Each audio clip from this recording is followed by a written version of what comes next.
Olá pessoal, vou falar um pouco sobre as escalas termométricas com vocês.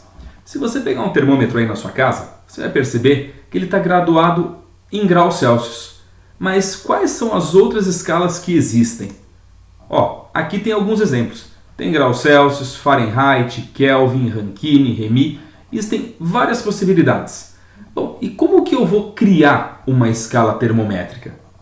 Assim, eu vou definir uma escala termométrica atribuindo os valores numéricos aos chamados pontos fixos. O que é isso? Para eu criar uma escala termométrica, eu preciso atribuir valores numéricos a alguns estados térmicos, que vão ser a base da minha escala. Só que não faz sentido eu atribuir valores numéricos como base da minha escala para estados térmicos, para situações que mudam, que não são reprodutíveis. Para eu poder criar uma escala, eu preciso atribuir valores numéricos a algumas situações que sejam perfeitamente reprodutíveis. Essas situações são chamadas de pontos fixos. Quais são os mais comuns que a gente vai utilizar? Fusão do gelo e ebulição da água. Por quê? Porque a fusão do gelo e a ebulição da água são perfeitamente reprodutíveis. Se eu chegar num mesmo local e eu ferver a água 200 vezes, ela vai ferver sempre a mesma temperatura, tá certo? Naquele mesmo local. Então a gente fala que são estados reprodutíveis. Como que eu crio uma escala? Atribuindo valores aos chamados pontos fixos. Tudo bem?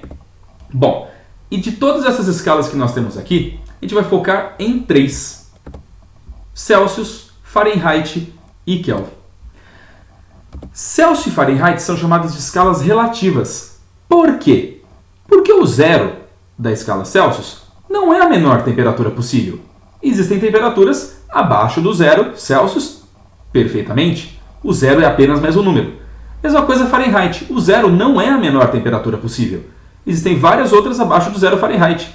O zero é uma temperatura como outra qualquer. Quando eu tenho a escala Kelvin, não. Kelvin é uma escala chamada de escala absoluta. O zero Kelvin realmente é a menor temperatura possível. Tá certo? O zero Kelvin realmente é o mais baixo existente. Vamos dar uma olhada nele? O zero Kelvin é aqui. Tá aqui. Em Celsius, isso equivale a quanto? Menos 273,15. Isso é chamado de zero absoluto. Então, o zero Kelvin é o chamado zero absoluto. É a menor temperatura existente. Anota aí, zero absoluto é a menor temperatura possível, que equivale a menos 273,15. Ok? Bom, vou colocar aqui para vocês as temperaturas correspondentes da fusão do gelo e da ebulição da água. Aqui, Então, 0 graus Celsius corresponde a 32 Fahrenheit, corresponde a 273 Kelvin. 100 graus Celsius equivale a 212 graus Fahrenheit, que equivale a 373 Kelvin. Então quer dizer que se eu tiver um objeto a 32 Fahrenheit, ele está mais quente do que 0 Celsius, né? Porque é maior o número? Não. Embora o número seja maior, são números diferentes atribuídos ao mesmo estado térmico, tá certo? Então a agitação das partículas é a mesma, tá certo? Só que para aquele grau de agitação, Celsius atribui 0, Fahrenheit atribui 32 e Kelvin atribui 273, ok? Bom, agora vamos olhar em variações. Quando a escala Celsius varia em 100 unidades, a escala Fahrenheit varia em 180 unidades. E a escala Kelvin varia em 100 unidades também.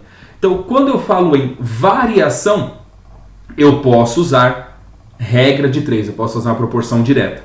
Então, e se a escala Celsius variar 1 grau Celsius, quanto varia Fahrenheit? Você pode montar uma proporçãozinha usando esses valores aqui. Para variação, você pode usar regra de 3. Para converter temperatura pontual, não. Para converter temperatura pontual, tem um procedimento que vai ser mais abordado à frente.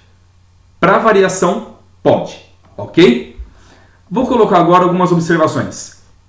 Para a escala Kelvin, você não fala grau.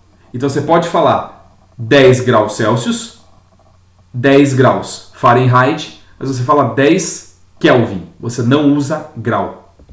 Falou em sistema internacional, eu estou falando da escala Kelvin, ok? E outra coisa, o zero absoluto ele é inatingível na prática, tudo bem?